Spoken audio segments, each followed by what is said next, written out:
You think she'd have known her two legs were spread up in the air? That's what stupid is. These people I've never met knew me better than I knew myself. My ringtone pierced the air. Like a disobedient child caught in the act, I blinked and directed my gaze down at the white flashing screen.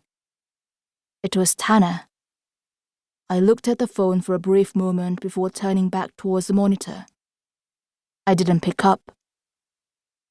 I knew what Hanna would say. She'll tell me to stop looking at what I was reading. It was obvious. At first she'd say she'd phoned out of boredom. It was only when the conversation neared its end that she'd bring up what she really wanted to talk about. Jina, don't pay attention to any of that bullshit. I always responded that I wouldn't. Then, as soon as we hung up, I'd type my name, Kim Jina, into the search engine. I was aware that what people were saying was bullshit. How could I not be?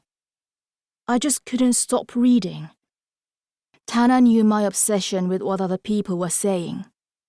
That must be why she made a habit of stressing the same thing every time. Most of them are on your side. You know that, right? But today I wasn't having any of it. I ignored the phone. It continued to ring. Once, and again, and again. Then silence. I burst out laughing. I was actually disappointed. I mean, really. I deliberately avoided the call, but the moment the ringing stopped, the disappointment I felt was unbelievable. Then came a violent rush of loneliness, a sickness in the pit of my stomach. I'm this predictable, this dull, like on that day last summer. My boyfriend grabbed me by the neck. Right. It's a stupid story. Lately, I'm most envious of the people who think my story is pointless. I too want to look at myself and think, I just don't get her. To see myself in that same way. To become another person. A person totally distinct from this someone I can't understand, don't want to understand. I want to heave a deep sigh and call out my own name. Jinaya, come on. Why would you do that? I wish emotions were something you could choose to feel. The fear that someone might leave me, discarded, without value, I hate that feeling. People have realized the hold these thoughts have over me, and treat me in whatever way they please. I want to stop consoling myself, to stop telling myself that despite all this, I'm still okay. I want to harden, to not feel anything at all.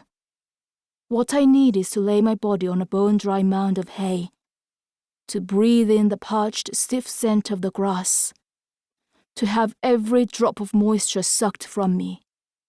And then, one day, looking at the dampened heart of another, draw a long breath and ask, come on, why would you do that? Why didn't you end things? He was my senior at work, and it was the 5th time he'd assaulted me. That day, I reported him. I've thought enough. I shot up from my chair and put some water on the stove. For tea or coffee. But inside my head, the thoughts continued to unravel like balls of yarn, one after another, disordered and entangled. Like Hanna said, not everyone was bad-mouthing me. Some said I was brave, some offered help. I was thankful, but their words weren't enough to rid me of my shame and embarrassment. Sometimes what was more crushing was not what he did to me, but the fact everyone knew. Click. I extinguish the flame the moment it ignites. Taking a bottle of water.